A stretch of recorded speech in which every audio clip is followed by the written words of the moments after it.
In today's video, I'll be interviewing Orlando Bolt. Orlando is a young man who was diagnosed with Asperges when he was younger. We talk about the struggles he has had in his life, from the really down times to the up times. We talk about his experiences with friendships, employment and discrimination, and we talk about what people need to do to understand autism more.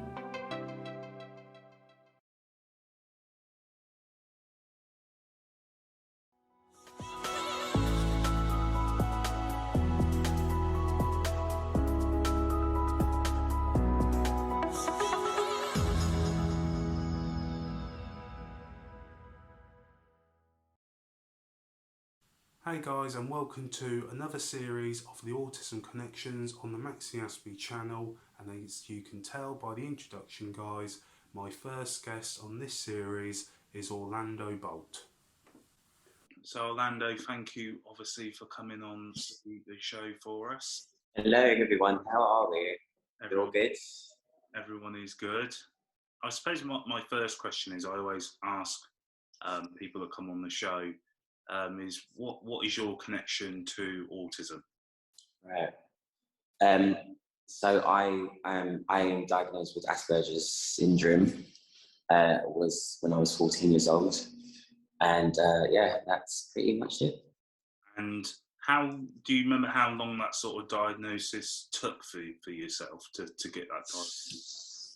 It was quite a long time, because they knew that something was wrong with me, so I was stagnated when I was young, but like they didn't know the extent of it. So it was probably when I was 2, they knew something was wrong with me, and then they were fighting for the diagnosis probably like 2 or 3 years prior to that.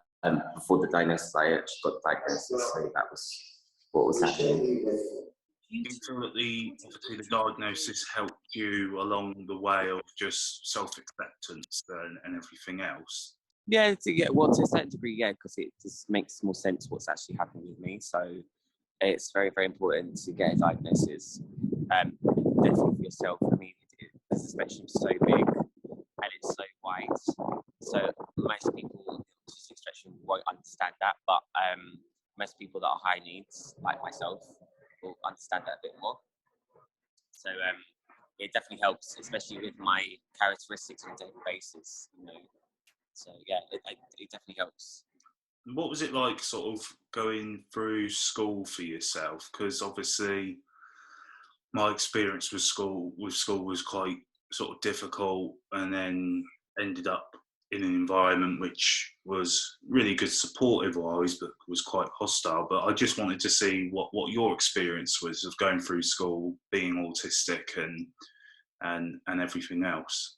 Well, because I was in I think it was year 9, I got diagnosed. So that the first year was horrible. I had come from a safe environment now into this sort of adolescent environment. So it wasn't really easy. I did get bullied. There was a suicide attempt at 13 years old. Wow. Yeah. I think my family couldn't cope with that, because they said, why would you do something like that? But, you know, I think when you've got a lot going on, you don't know what's actually happening to you, and you don't know why you are behaving the way, why people kind of look at you in a different sort of way. It's very, very hard to kind of, I guess, come to terms with it. So, you know, like that was like the kind of decision I made, and, you know, I kind of regret it that I did it. But it is what it is. And it just felt like the support system in education didn't support me like I was supposed to be supported. So I missed out on my GCSEs. Well, I didn't say I missed out on my GCSEs, but they could have been a lot better. And yeah, I just felt school failed me, and I was really like bitter about it for so many years. But then I just kind of said to myself after I left school that I was really going to go for education and just really get what I needed. So I just kind of excelled in a lot of my courses in college and in uni, and now in my jobs that I do. So, you know, it's a bad thing in a sense, but like I have to remember that, you know, I have this massive influence now because of my experiences. And I'm at an age where previously when I was younger, autism wasn't a really well-known thing. So now I can educate people more about it and support them, especially when they go to school. So No, absolutely. And how, if you don't mind me asking, how old are you now, Orlando? Oh God, you'd ask me that question. I'm joking. No, I'm 35. I'll be 36 this year. So yeah, I mean, similarly, like I'm 25, so there's 10 years there. But even when I was going through school, it was such a lack of understanding to the point where I think a teacher Yeah. turned around to my mum and said, "Oh, he's not got any, he's not autistic, he's just naughty." Mm-hmm. And I think people still cry for that support. Get off on it. Exactly. So going through school, what do you think they could have done differently in terms of support? And also, how did you find going into the big wide world and gaining employment? That's a good question. I guess really educating themselves about disabilities, because like autism just one sort of disability. There's loads of kids that have different disabilities like Down's, cerebral palsy. They're very high functioning. They can really go and do things independently. And I think they need to be a bit more aware and have more awareness about it and how to support that. Don't necessarily have to be an expert in a particular kind of thing, but I guess a bit more education on that. So I would say that. Employment-wise, I guess I think for me probably just finding some information. The NAS has been great with that, so they tried to help me with that. Cause I did a project in Islington, but it's not there anymore. I think it's gone now, but I think the NAS do it at their headquarters in Islington. But I went to this place where they kind of guided me how to get employment and write a CV and how to speak in an interview. All that stuff, so that support was there. I don't know if they still do it, they must do, but that's kind of how I did it, really. So for yourself growing up as well, did you find a lot of sort of discrimination along with obviously the autism, being a young black man as well? Did you find a lot of discrimination for yourself throughout life? Oh yeah, absolutely. That was another thing, because I'm black and I have a disability, 10 times harder. Yeah. Because then it's the stereotype of, okay, he's particularly naughty, he's got a bad attitude, and most people do presume that black people are. That's just our perception. But I guess for me, I had to be smart about it, because we're very smart people. Come on, us Aspies, you just have to be smart about it. I still have an attitude, but I'm very smart about how I address things, and because now I just got a promotion as a supervisor, so I have to be very cautious of what I say and how I address it. So what I do is I take 2 steps back. I really evaluate the situation. I know I can do this because I always have anxiety. I might be on this video now saying very confident, but I do have a lot of anxiety when it comes to things, like especially this week I had a lot of anxiety about this new role. But I just kind of took a breather and then just kind of thought, okay, what do I need to do? What's the requirements I need to do? Second of all, what is the requirements for me as an autistic person to get to the normal requirements I need to do this role? So it took a bit longer, but that was absolutely fine. But and I guess I don't let anybody tell me how to think or how to take my time or whatever, because that's what I need. So, and I always tell my managers about my condition anyway. I'm not really ashamed of doing that. So they can understand there's no confusions, How did you find? Because obviously, I think the first time I met you was up at Parliament. Right, that's right. With 2014? Yeah. I mean, it seems like 8 years. Yeah, millions of years ago. Yeah. But I think the work that you do, the work that Vanessa does, is absolutely amazing. But it was the first time I met you, and obviously we've done a speech together about Real Men Talk with autism and Day Second Voice as well. That's right. One of the questions I had was, I think a lot of autistic people always ask myself the question, and I'd love to hear it from you, is as an autistic person, how has it been in relation to relationships and everything else, whether friendly or romantic or business? Yeah, how has that been? Tricky at first. It's easier now. I think it was tricky at first because I didn't know how to approach people, because I didn't think, because of the whole bullying situation and the whole high school adolescence thing was quite difficult. So I kind of had to kind of revert back and stuff, and just really just think about people's ways of thinking, just kind of evaluating people. So instead of being really right in your face, I kind of just draw back now and kind of evaluate the situation. So some people might think I'm being quiet or defensive, but it doesn't really bother me, because I know I want to have myself present myself in a positive way, or a respectful way for people to understand me, so I could be approachable in that sense. So I take a step back and see what happens, and I just gently talk to them. Relationship wise, same thing, but I'm very open with my condition, so they understand. If they don't understand, I'll just explain it to them. But I think it's the whole evaluating people's kind of triggers and their kind of perspective on you. That's what I would do. Sometimes I would say very observant with what I do. So, have you ever been in a sort of relationship where that person hasn't quite understood or not? And how have you sort of combated that?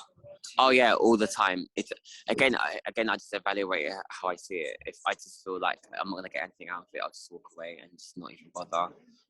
Or if they are willing to listen, then I will really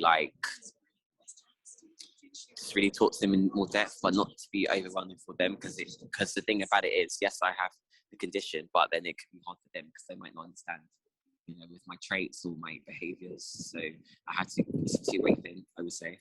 Yeah, I mean, I always find it difficult, because whether I'm with friends or people I work with, if I know that I'm doing something because I know it's part of my condition, I always feel like it's difficult to bring it up, because I feel like I'm using it as an excuse, and I'm not. I'm just trying to explain to the person, why I'm doing a certain thing.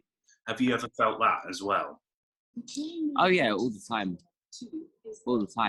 But what you have to understand is this, right?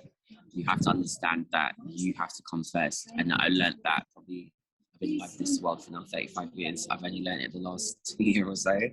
But you have to put yourself first. You can't put other people before you.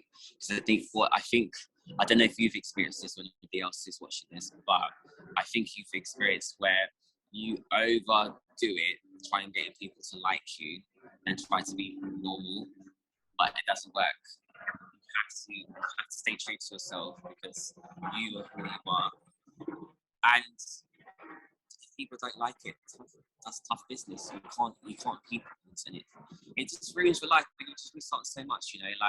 I'm going to be 40 in 4 years' time. Right now I'm 35, mid-30s, and I'm really starting to enjoy life now. I'm just happy all the time. Like, I've never been happier than beforehand, and I just don't want that to go away. But I had to put myself first, and I have to make people understand. If they can't get that, then I'm sorry, but that you can't be in my world. You just can't, and that's just how it is. Obviously, really congratulations on the promotion as well. Thank you. How long have you been with your current company, and what do you feel they have been able to do that they could do not that they could do, but what other employers could do for autistic people to support them? What I'm going to say with this, so I'm a personal trainer. So my role is supervisor for this class called Blaze. It's a studio class where you do boxing, cardio and weights. So I've been teaching that class for the last 2 years. I've just been very proactive. I've been looking after the studio because we never had a supervisor before. So I've been very, very proactive. I really wanted the role. Every single day I would come in and learn the system, how to do payroll, the timetable for the app so people can book, how to clean the studio if there's any technical difficulties. I was very, very involved in. So I really fought for that role. And then my manager, I've known him for like 6 years because we used to work together at another gym. And he just came to me and goes, I can see how persistent you are with the role. You've worked. I'm a bit of a perfectionist because I'm autistic, because things have to be a certain way, the whole trial and experiment, blah, blah, blah, blah, blah.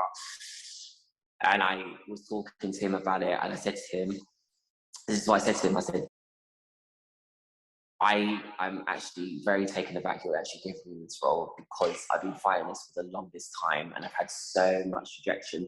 This is the very first time I've had an opportunity to be some sort of supervisor, because I've never had it before, and it's taken me to 35 years old to get it. And I am eternally grateful. You don't understand, like, I'm autistic. We have these little boundaries that people tell us we can never be amount to anything. We can't do this, you can't do that. And I wanted to break the barriers. Like, I'm a freedom fighter. I like to break barriers. I like to push the button. I don't want people to look at us like we are not capable of doing anything. I've inside the ball. And I just said to him, you've just broken a barrier for us now in our community, because you've given me the opportunity and you trust my instincts and you trust me for the person to be the right person for the job. And I'm not going to let you down. I'm definitely not going to let myself down. And I want to prove to you that I can do this. So now I've got it. I have to, again, do my protocols, taking my time, really understanding what I need to be doing, not only for myself, not only just for the role for myself, but for my condition. And just really absorb it in, you know? And yeah, and I want to prove that I can do it and smash it out in the bag, so other people, like in my situation, can do the same thing. I don't see why not. Oh, absolutely. And it's only the people around you that sort of underestimate you and not, you know, not sort of realise what you're capable of. Yeah, my mum and dad were ecstatic. They could not believe it. They were not saying they doubted me, but I think because I had so much rejection and they didn't think I was, because I remember my mum and dad, when I was younger, they were told by these professionals I would never amount to anything, like job-wise, relationship-wise, education-wise, society-wise. And now, 35 years later or 30 years later, you know, another boundary's been broken. So I want that to continue to happen. So I want everybody in this video to understand that. You know, it's very, very important. To prove people wrong, but do it in a way that's dignified and not cocky, you know. And do it for yourself, because that's what exactly. And yeah, it's amazing because you've beaten those odds, you know, and people constantly, I think, when people have a condition, they automatically just go, yeah, they're not going to be able to do this, they're not going to be able to do that.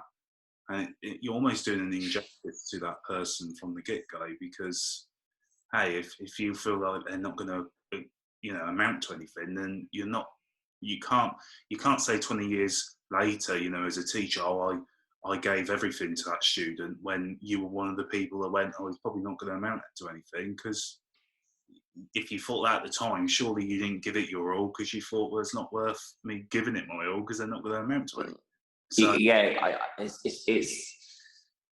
Max is just these negative naysayers. Like, I could get aggressive about it because I can be like that, but I have to be proactive and being positive to make those changes happen, because if I start lashing out and getting angry, that is one solution to it. But again, this thing about being smart, we have to use our intelligence as autistic people to prove that point, because if we have the right support and people support enough, I don't see why we can't let it happen. I've told all my managers I'm autistic. This is what I need. If I need to ask you loads of questions, that's the reason why. They're absolutely fine with it. So there you go. Yeah, it's nothing to be ashamed of either, you know. It's absolutely not.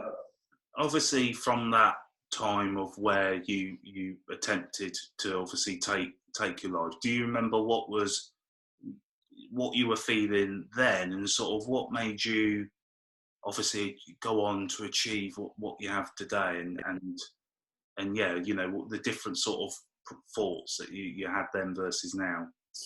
I think just being in two separate worlds, because I had my family life and then I had my outside life. So I didn't have a lot of friends growing up. My family were my friends. So it was just horrible when I did it, because I felt so bad, because I remember my mum was really upset.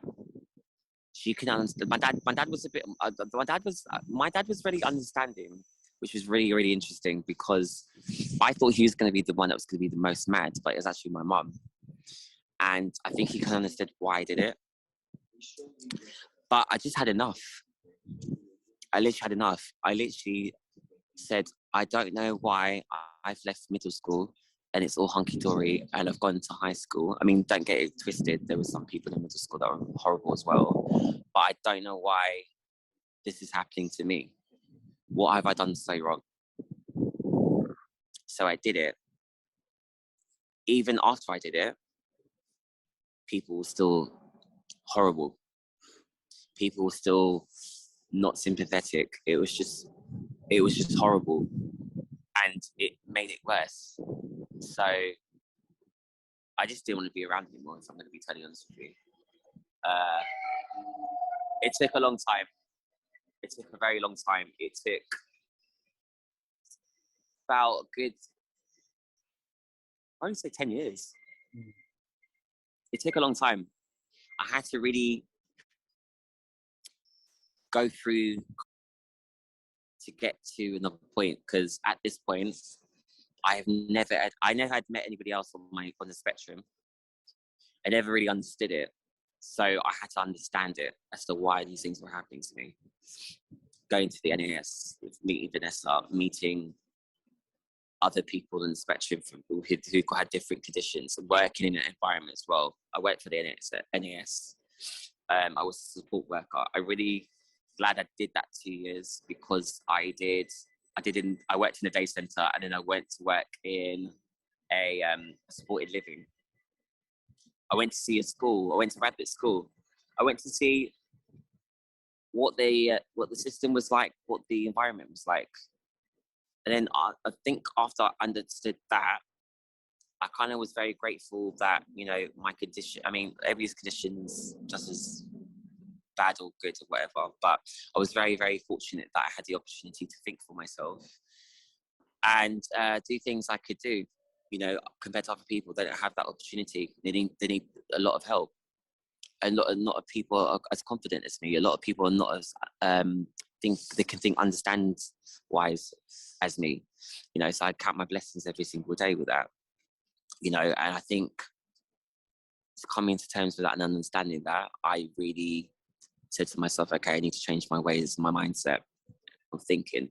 So, and don't say that I've never had depression for the last 35 years, because I've always had them. But I just had to surround myself with those good people and just really say that, I'm okay, I'm good. Every day's a battle. I don't drink anymore. I'm sober. That's helped. And it's just good vibes. You just have to surround yourself with good vibes. That's all you can do. I can only imagine, obviously, what you were feeling and going through at the time. And obviously, as you say, it never sort of goes away. I always think of depression. It doesn't. I always sort of think of depression as a cloud. It's always over your head, but some days are better than others, and some are really bad. But as you say, if you surround yourself with good people, good energy, good vibes, then it will have a massive good impact on your life.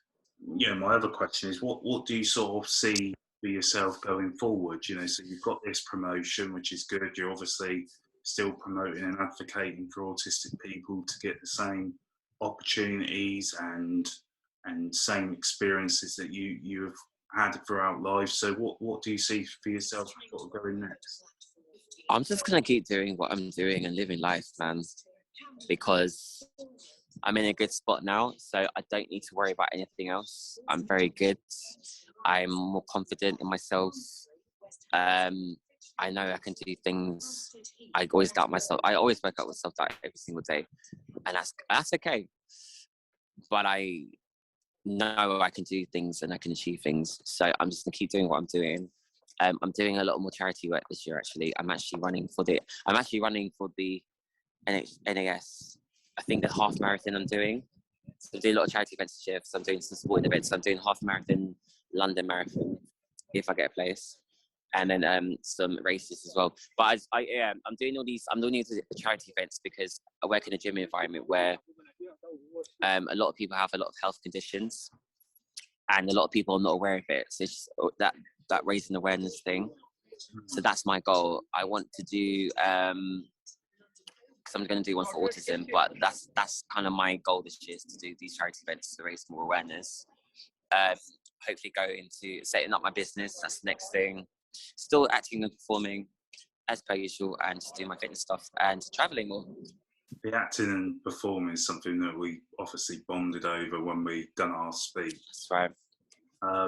And I suppose it was quite a big outlet for you going through school. I think I remember you saying it was quite a good outlet for you when you were going through school and all that stuff was going on. Yeah, I remember the first time I did a performance when I was 18. My mum, my cousins came, and my brother to the performance, and I could not believe it was me. It's like, what? Is that my son? Is that my brother? It's my cousin? Because I was very, very reserved, you see. I'd come from that environment in school, and I was very reserved, so I just wasn't confident. And then all of a sudden, this ball of energy just came out of nowhere, and they just could not believe it. They were like, wow. He actually, because they didn't want me to do performing arts in the first place, but I just needed to do it because I needed an outlet to express myself. Once I did that, they were like, wow, can't believe it. I'm much more confident. And it wasn't just because I wanted to do it. It was because I needed to do it, because, suspension of disbelief, being somebody else for a couple of hours and not being yourself, so you can get that at a time to escape your own mind. I really benefited from acting and how to speak and articulate and really just be confident, So it was very beneficial for me. Everybody's different. Someone might be an amazing cook, that's their outlet. Someone might be into sports like myself, that's their outlet. Tour guide on the London bus with the microphone, it's their outlet. Everybody's got different things, and I think they should encourage it a little bit more as well. Oh no, absolutely.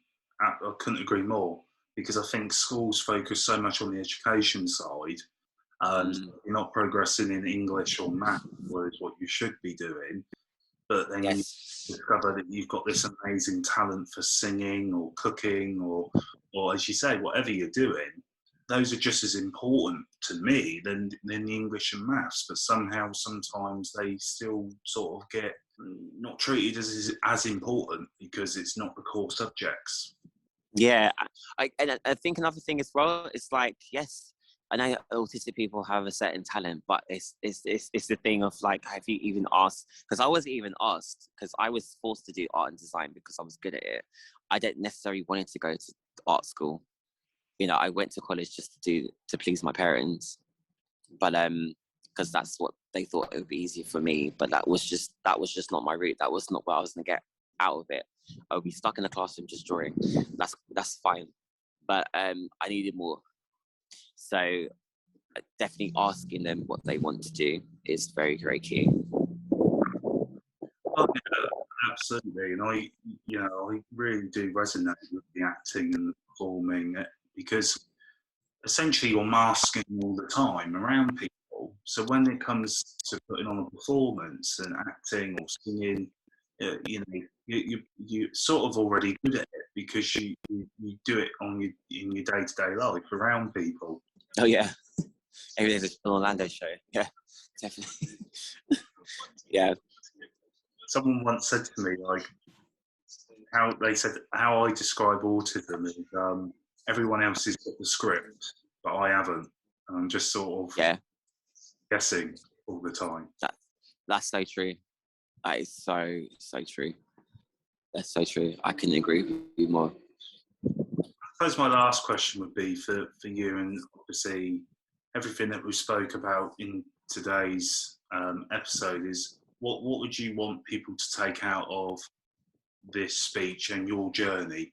I would say I'm going to still fight the fight for everyone that needs it, because I would never ever give up for the autistic community. I would never ever do that. I would never turn my backs on anyone. I've helped so many people in the last 10, 15 years since my diagnosis, since I've been around. I'm never going to give up. I don't want them to give up. Just those key points. Ask if they're high functioning and they do understand. Ask them what they want, because they're not stupid. You know, ask them what they want, because you can't force them to do what they want to do, because they're going to kick off. You know, when people do this to me, I don't like it. Don't let anybody limit yourself. Don't let anybody limit you to doing something that they think that you can be capable of. And I'm an example of that with my plays supervisor's position. Yes, I've got a lot of work to do. Yes, I'm going to be stressed. I'm going to have anxiety, but it's cool. I'm ready for the role, and I'm ready for the opportunity and the challenge. And just communicate as much as you can and raise a lot of awareness, because still in this country and around the world, autism is still not understood, or it's misread. So please, like I did say at the Royal Alcohol when I did my speech, you know, spend 5 minutes of your time just to read what the definition of autism is. It's not hard. It will take you 5 minutes, and just really so to understand, because I would try and do that with any other disability that people have, you know. So it just makes people's lives easier, you know, because we all should be at one. We're all too separate because we're scared, or we don't know what the unknown is, you know, because if you do know what it is, then there's less intimidation or less fear, you know, and just never give up. Absolutely. Again, thank you ever so much, Orlando, as well, for coming on. It was so nice to see you, bro. So nice to see you, and I'm really proud of you as well.